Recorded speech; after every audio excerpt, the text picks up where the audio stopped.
The deadliest train crash in Washington state occurred in 1910, when 96 people were killed after an avalanche struck a train traveling near Stevens Pass in the Cascade Mountains.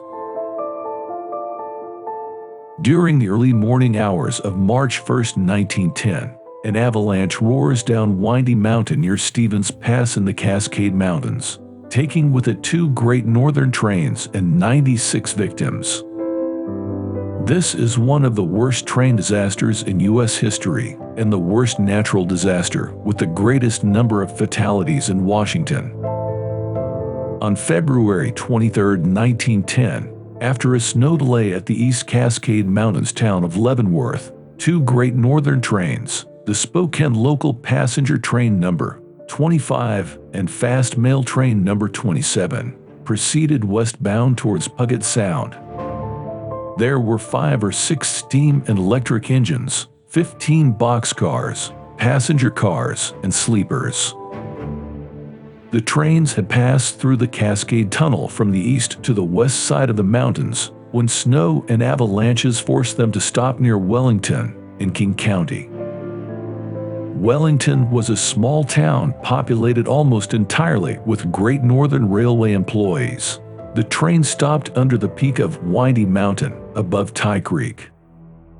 Heavy snowfall and avalanches made it impossible for train crews to clear the tracks. For 6 days, the trains waited in blizzard and avalanche conditions. On February 26, the telegraph lines went down and communication with the outside was lost. On the last day of February, the weather turned to rain with thunder and lightning. Thunder shook the snow-laden Cascade Mountains alive with avalanches. Then it happened. On March 1st, sometime after midnight, Charles Andrews, a Great Northern employee, was walking towards the warmth of one of the Wellington's bunkhouses when he heard a rumble. He turned toward the sound. In 1960, he described what he witnessed. White death moving down the mountainside above the trains. Relentlessly it advanced, exploding, roaring, rumbling, grinding, snapping a crescendo of sound that might have been the crashing of 10,000 freight trains.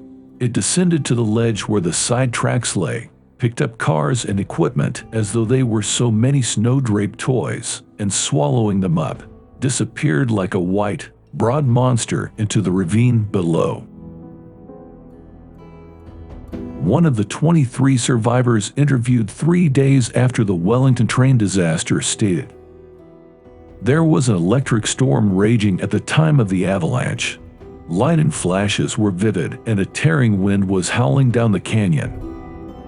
Suddenly there was a dull roar, and the sleeping men and women felt the passenger coaches lifted and borne along. When the coaches reached the steep declivity, they were rolled nearly 1,000 feet and buried under 40 feet of snow. A surviving train conductor sleeping in one of the mail train cars was thrown from the roof to the floor of the car several times as the train rolled down the slope before it disintegrated when the train slammed against a large tree. Charles Andrews would not make it to the bunkhouse warmth for many hours. Along with other Wellington residents, Andrews rushed to the crushed trains that lay 150 feet below the railroad tracks. During the next few hours they dug out 23 survivors, many with injuries. In the days that followed, news of the tragedy that reached the rest of the country was inaccurate.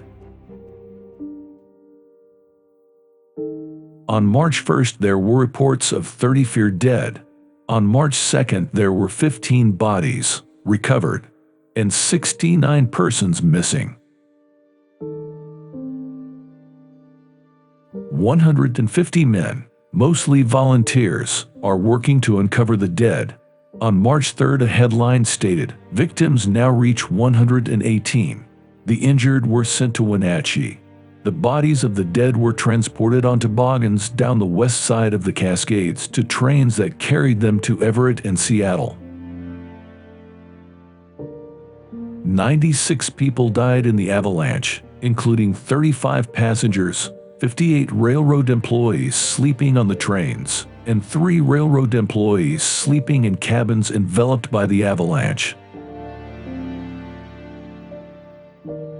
The immediate cause of the avalanche was the rain and thunder, but conditions had been set by the clear cutting of timber and by forest fires caused by steam locomotive sparks, which opened up the slopes above the tracks and created an ideal environment for slides to occur. It took the Great Northern 3 weeks to repair the tracks before trains started running again over Stevens Pass. Because the name Wellington became associated with the disaster, the little town was renamed Ty. By 1913, to protect the trains from snowslides, the Great Northern had constructed snow sheds over the 9 miles of tracks between Scenic and Ty. In 1929, a new tunnel was built, making the old grade obsolete.